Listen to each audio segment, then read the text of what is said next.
O Espírito do Senhor está sobre mim. Vamos repetir? O Espírito do Senhor está sobre mim, porque me ungiu.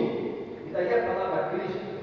Cristo significa ungido. O que significa Cristo? Ungido.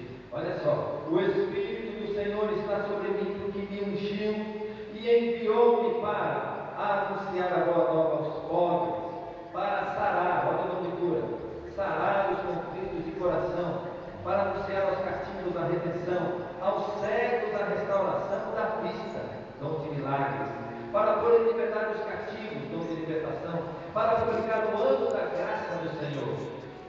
E enrolando o livro, deu ao ministro e sentou-se. Todos quantos estavam na sinagoga tinham os olhos fixos nele. E ele começou a dizer-lhes: hoje se cumpriu este oráculo que vós acabais de ouvir. Todos entenderam o que ele estava dizendo. Ele estava dizendo: eu sou esse ungido que diz a palavra.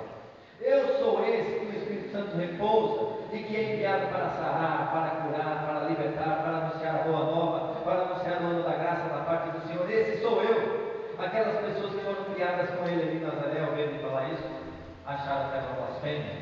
Sabe o que fizeram? Tomaram uma força, levaram em cima do monte e queriam precipitá-lo lá de cima.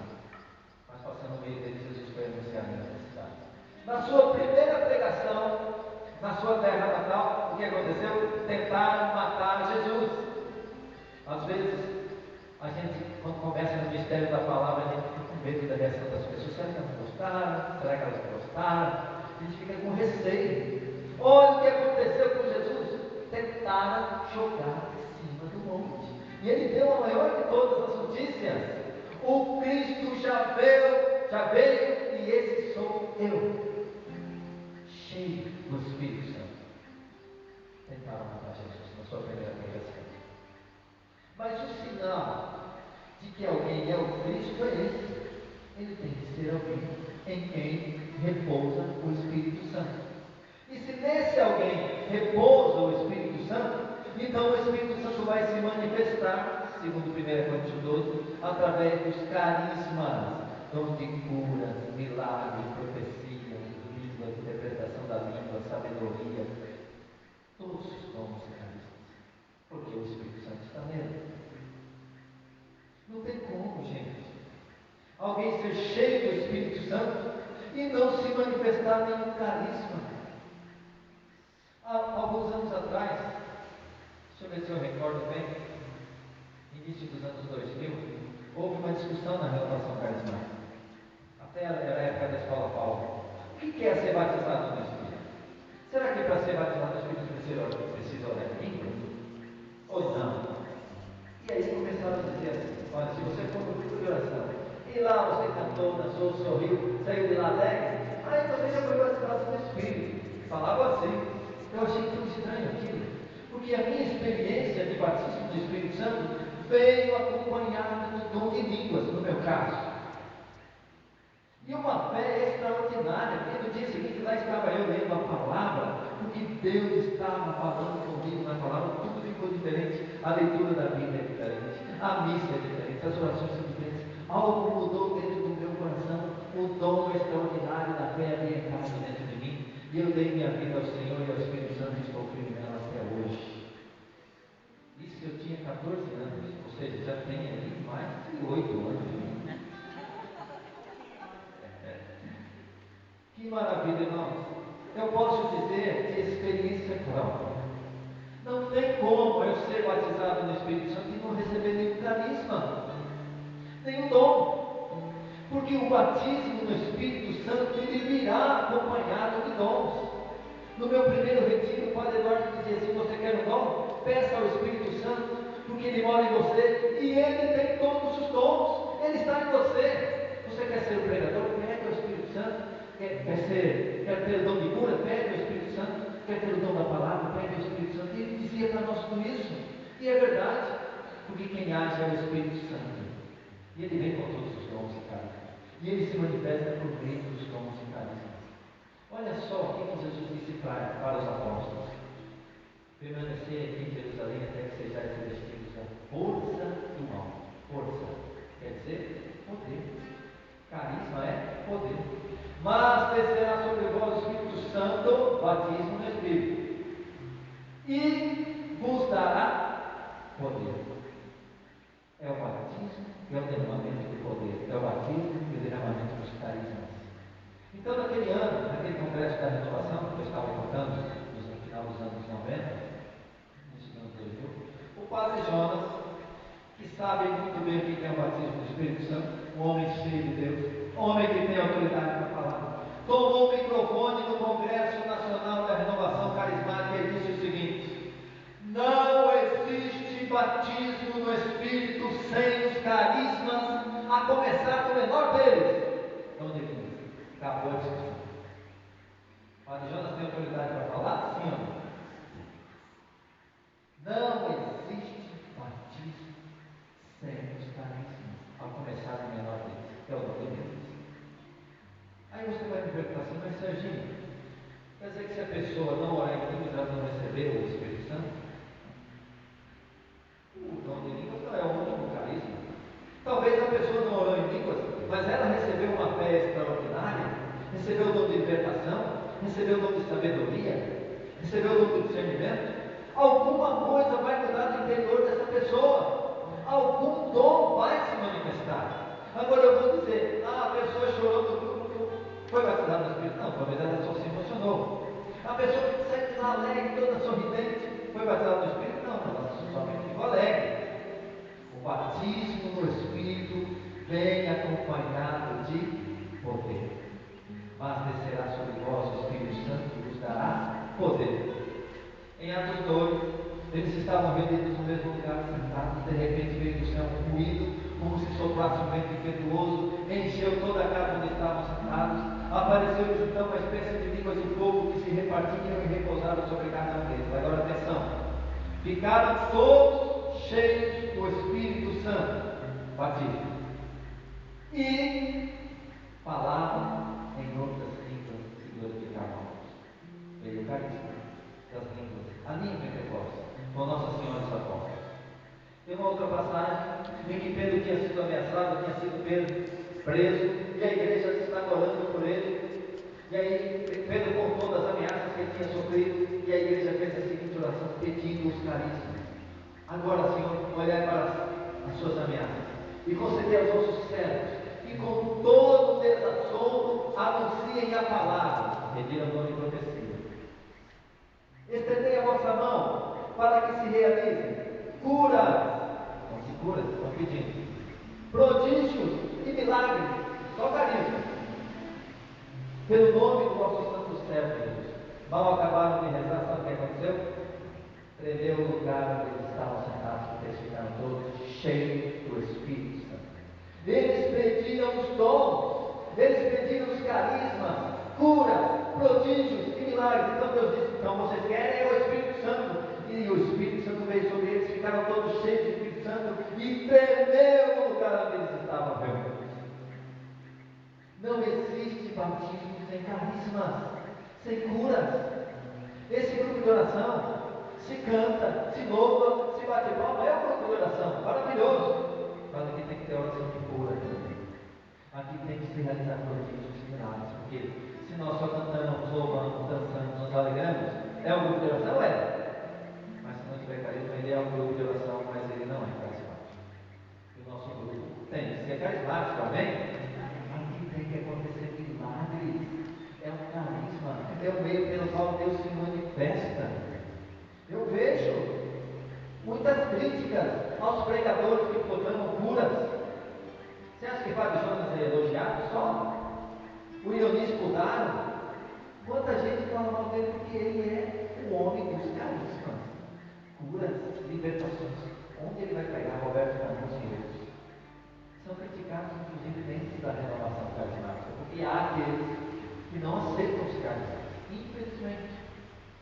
Mas a renovação quis Deus que se chamasse de renovação carismática católica.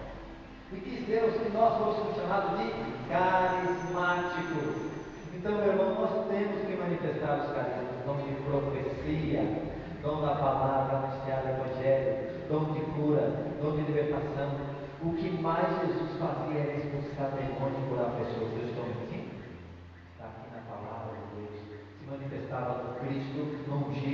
no que é cheio do Espírito Santo, todos os dons, todos os poderes, até a ressurreição de mortos aconteciam. Pelo poder do Espírito Santo, do qual Jesus é ungido, o Cristo. E aí, tendo recebido do Pai o Espírito Santo, ele derramou sobre os apóstolos. Depois São Pedro vai pegar e vai dizer assim: olha, o Espírito Santo é para vocês também.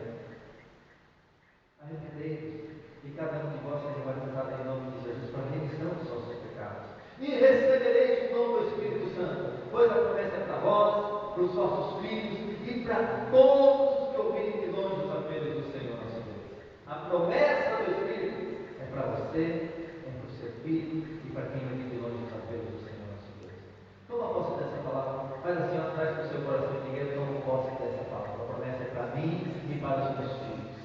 É para mim e para a minha casa. Não somente eu, Senhor, carismático, não somente eu cheio do Espírito Santo, mas também minha esposa, também o meu filho mais velho, o do meio, a minha filha mais nova, que todos, Senhor, essa promessa é para mim e para os meus filhos, que sejamos todos carismáticos e cheios do poder do Espírito Santo. Amém, Senhor. Amém.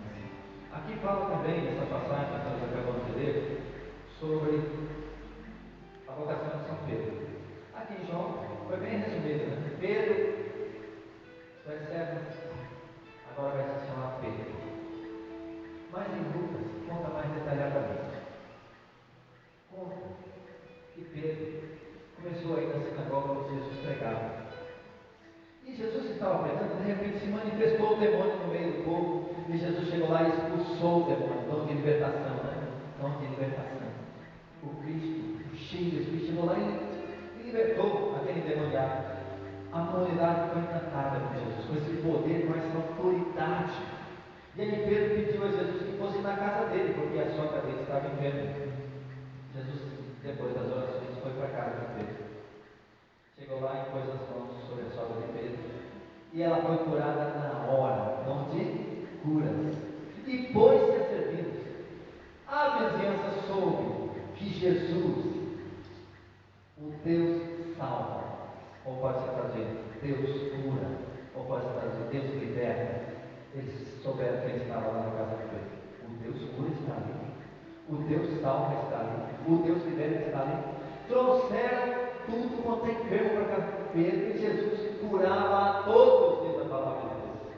De madrugada Jesus teve que sair meio escondido. Aí a turma: não, fica mais. Não, eu tenho que anunciar o Evangelho em outras cidades também.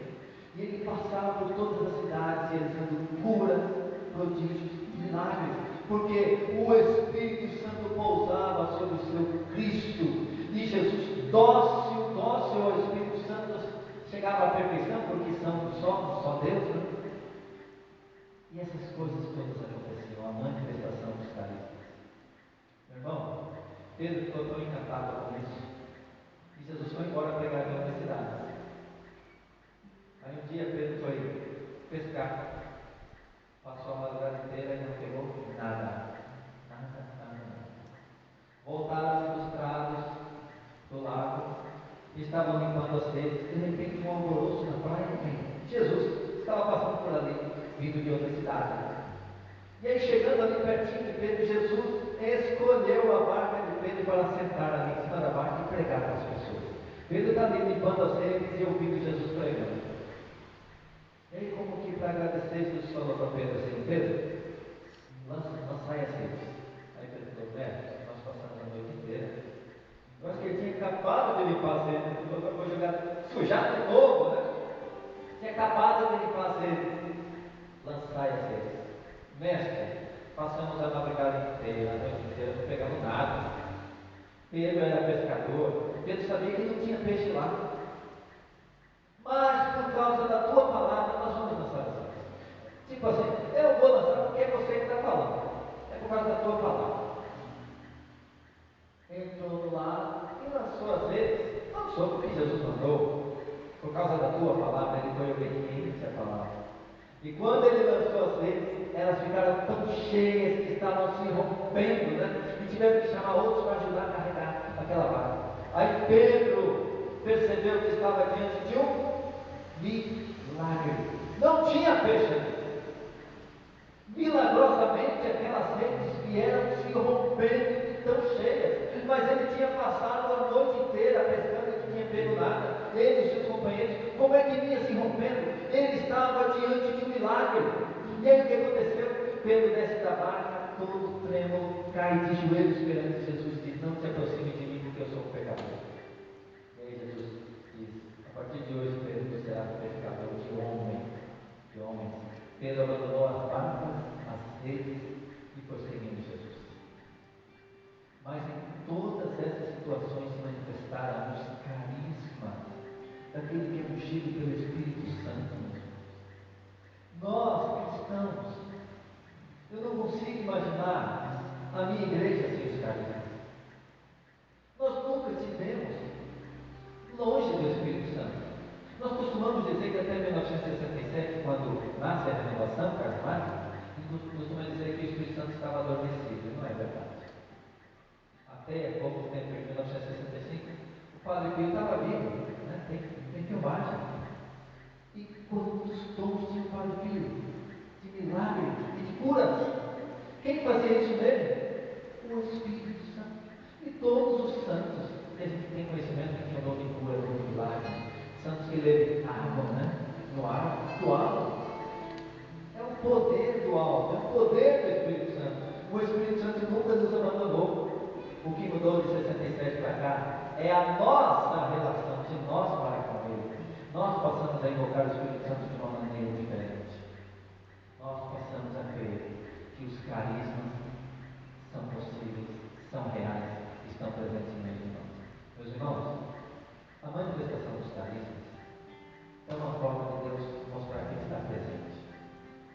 Quando acontece uma cura, é dizer: não, Deus realmente está aqui. Deus está aqui.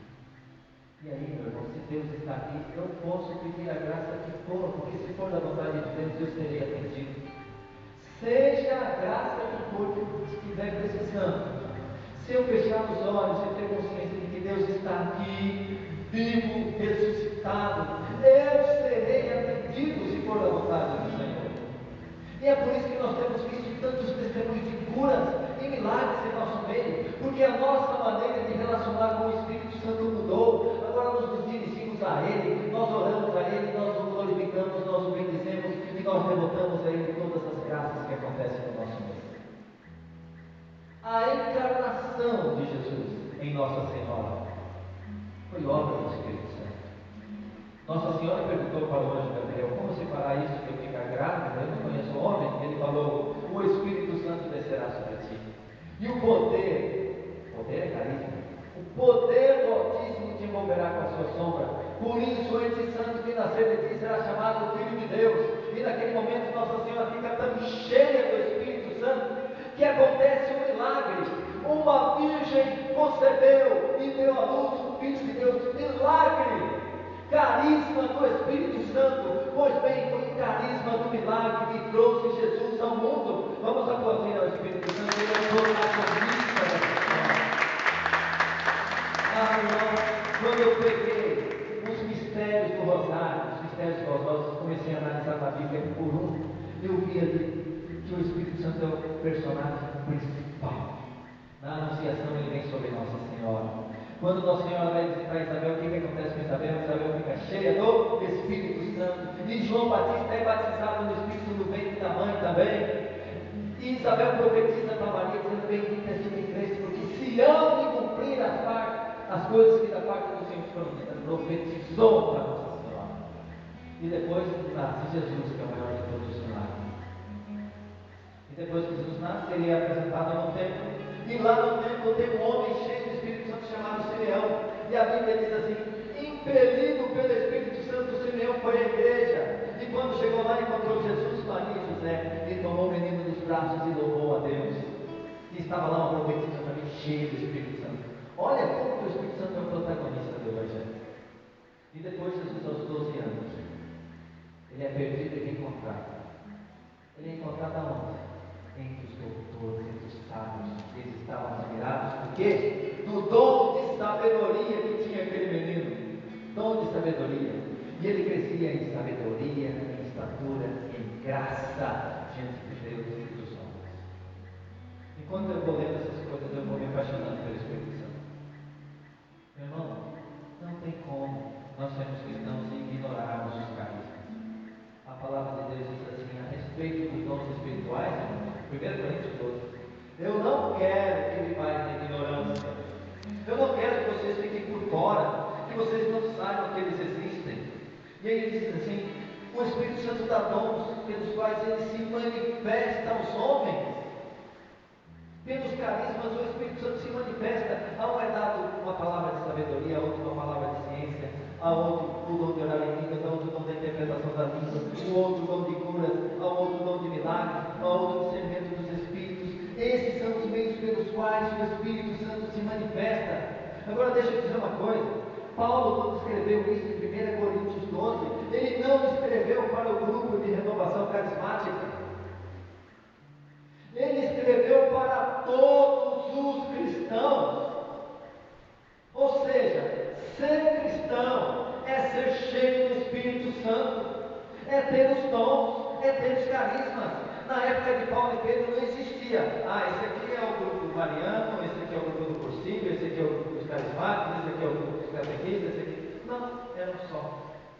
E o que ele escreveu sobre os carismas foi para os marianos, foi para os cursilistas, foi para os carismáticos, foi para os catequistas, foi para os sacerdotes, para os bispos, todos. Se eu sou cristão, eu tenho que ser também ungido como é o meu Senhor é ungido. Porque tendo ele recebido do Pai o Espírito Santo, derramou como vós vedes e ouvis. E aí em várias passagens, quando fala de batismo no Espírito Santo, se manifestam os carismas. Pedro estava pregando para pagãos, e de repente o Espírito Santo desceu sobre os pagãos, pois eles os ouviam falar em outras línguas, e glorificaram a Deus. Olha só, ficaram cheios do Espírito Santo, e aí veio os carismas, dom de línguas, glorificação de Deus. Paulo foi pregar no lugar onde as pessoas eram batizadas por João Batista, mas não conheciam Jesus. E Paulo perguntou para eles assim, em Atos 19, recebestes o Espírito Santo quando abraçastes a fé? Eles disseram, não, nem sequer ouvimos dizer que há o Espírito Santo. Eles estavam na ignorância, eles ignoravam a existência do Espírito Santo dos caras. A respeito dos dons, eu não quero que vivais na ignorância. Então Paulo mandou que fossem batizados. E quando Paulo lhes impôs as mãos, o Espírito Santo desceu sobre eles, foram batizados no Espírito. E falavam em línguas estranhas e profetizavam. Então, são várias passagens que mostram que o batismo no Espírito Santo virá acompanhado dos carismas, porque os carismas são os meios pelos quais o Espírito Santo se mostra, se revela, se manifesta. E isso é estendido a toda a igreja, não só a renovação. Glória a Deus que nós, carismáticos, temos a missão de levar essa realidade a todos os grupos. E onde quer que nos chamarem para pregar, eu vou como carismático. Onde quer que me chamarem para evangelizar, eu vou pregar como carismático, seja na catequese, seja no encontro mariano. Eu fui pregar um encontro aqui em Cuiabá, na Legião de Maria, e eu preguei essas passagens da anunciação do anjo dos mistérios filosóficos, todos apresentando a força e o poder do Espírito Santo dos carismas realizados em Nossa Senhora, em Jesus e todos aqueles que tiveram contato com o Evangelho. A promessa do Espírito Santo é para todos. Ser cristão é ser carismático. Não tem distinção. Tem gente que é só cristão. Não, para Paulo não existe. Tem gente que é só cristão, mas não é carismático. Para Pedro não existe isso. Se é cristão, e a palavra Cristo, que dá nome a nós de cristãos, é que significa ungido, significa que o cristão também é ungido, porque o Jesus que recebeu do Pai o Espírito Santo derramou sobre ele.